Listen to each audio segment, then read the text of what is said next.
Olá, amigos. Bom, nesse período todo andamos recebendo comentários, questionamentos, proposições, questões de ordem política, né?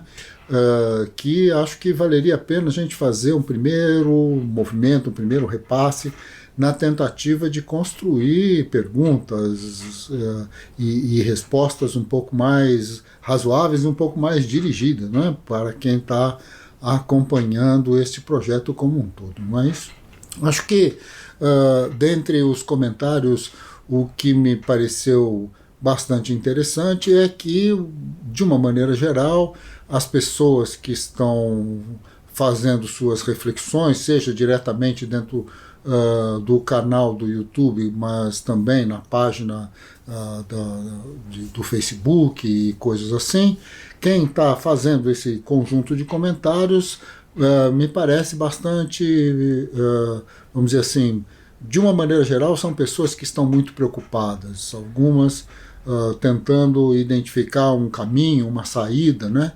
Refletindo sobre a situação da escola brasileira, as dificuldades dos professores, as dificuldades dos nossos alunos, o que está acontecendo de uma maneira geral com relação à base nacional comum curricular, aos problemas associados aos livros didáticos, à compra de livros didáticos por parte do Plano Nacional do Livro Didático e coisas desse tipo. De uma maneira geral, a disposição, o comportamento, digamos assim, o espírito geral das pessoas é de profunda preocupação. Assim, algumas até demonstrando assim, a dificuldade de ver saída, de ver qualquer tipo de perspectiva que possa advir da situação que se encontra a escola brasileira hoje e por onde, afinal de contas, nós poderíamos seguir. Eu acho que, assim, essas reflexões, sem dúvida nenhuma, são absolutamente justas, não é? Quer dizer, nós não temos respostas prontas para tudo isso. Na verdade, fomos construindo paulatinamente um conjunto de perspectivas e algumas das nossas ações, elas tiveram a característica de se tornarem verdadeiras armadilhas, armadilhas que muitas delas nós mesmos construímos, depois ainda usando dessa imagem, nos jogamos, ou vamos dizer assim, fomos para dentro delas com os nossos próprios pés. Acho que algumas coisas nós precisaríamos entender dentro desse jogo, não é?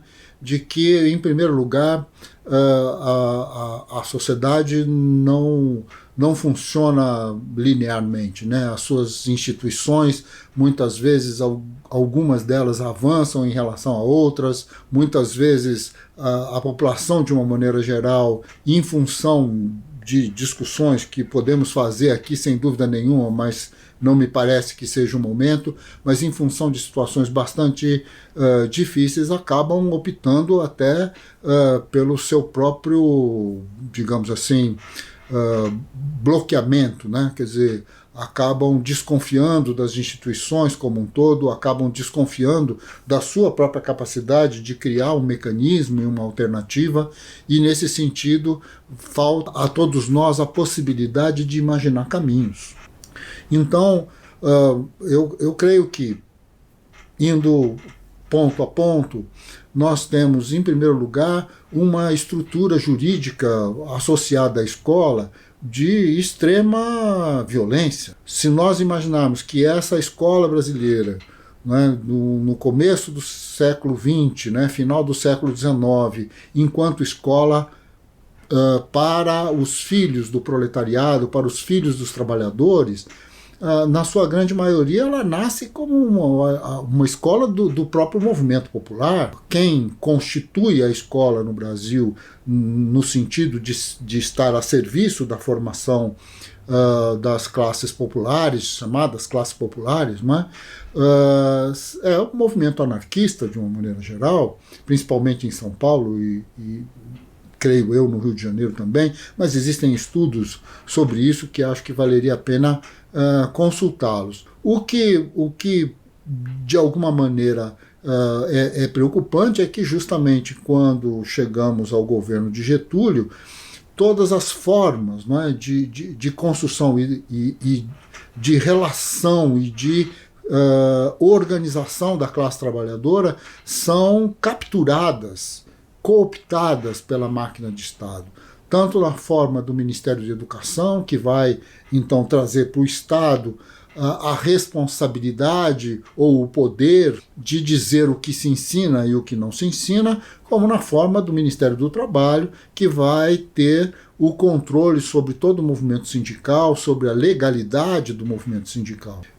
É nesse sentido, então, que o governo Vargas, e a partir do governo Vargas, se tem no Brasil um controle de Estado sobre a reprodução da cultura e sobre a reprodução da força de trabalho. Isso é extremamente importante. O que é que significa trabalhar, o que é que não significa trabalhar, o papel da mulher, o papel da fábrica, o papel, a ideia de 8 horas de trabalho, o problema da carteira profissional, tudo isso, não é? Além da escola. Quem é o professor? Quem tem o direito de ensinar? O que se ensina dentro da escola? Quais são os elementos que fundamentam o currículo?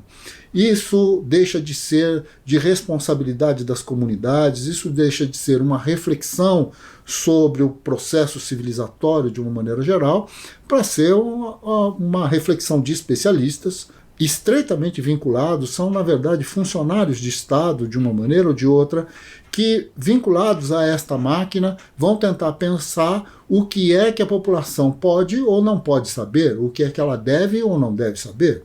Então, nesse sentido, isto não é uma invenção, digamos assim, dos tempos contemporâneos, desta tragédia que é a política brasileira nesse momento. Ela, na verdade, é um aprofundamento desta situação.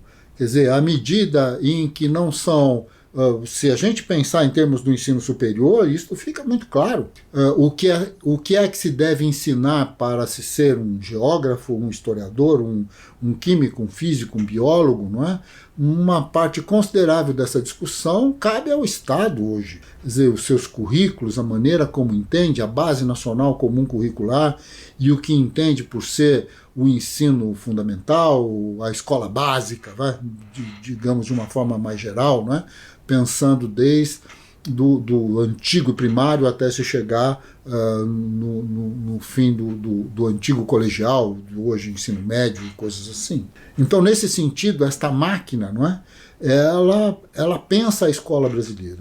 E é interessante que uma parcela considerável daquilo que foi a retomada das chamadas liberdades democráticas, já pelos anos 80, 90, e que envolve fundamentalmente o fortalecimento do movimento sindical, a reflexão sobre a escola, sobre uma escola melhor, sobre uma escola de qualidade, como muitos de nós construímos as nossas passeatas, as nossas palavras de ordem e tudo mais. Essa escola de qualidade, ela estava longe de ser discutida. O que é que nós, enquanto professores, enquanto pais, enquanto alunos e tal, imaginamos ser uma escola de qualidade? Isto ficou muito secundarizado. Deixamos ao Estado o poder de refletir sobre o significado da qualidade da escola.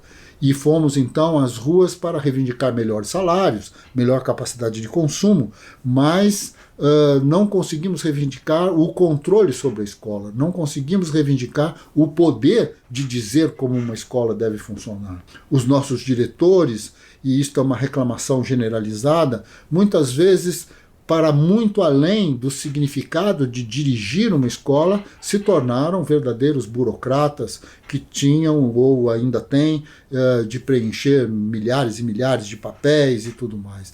A ideia de comunidade, a presença dos pais nas chamadas reuniões de pais e mestres, que ficam horas e horas vendo relatórios cujo entendimento é, vamos dizer assim, insignificante, não é? Que é uma coisa muito mais para os burocratas do que propriamente para a comunidade que está associada ao processo escolar.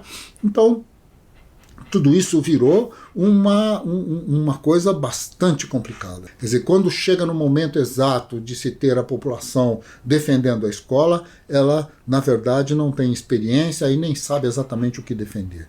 E, neste momento, estamos frente a um problema extremamente grave, que é a censura, não é? Quer dizer, já discutimos isso no vídeo introdutório desse processo todo, mas, bom, então, acho que uma das coisas muito importantes, né? Assim, muito importante dentro dessa nossa discussão, está diretamente associada ao fato de que, bom, ao que parece, ensinar português e matemática é o ponto de partida, não é? Assim, seria um bom aluno aquele que soubesse muito bem a língua portuguesa, sem que a gente tenha muito claro o que é que isso significa. Se ter domínio sobre a língua portuguesa é ter domínio sobre gramática, sobre saber fazer com perfeição análises sintáticas e coisas do gênero, e ter domínio sobre matemática é chegar ao final de uma equação, ou à solução de uma equação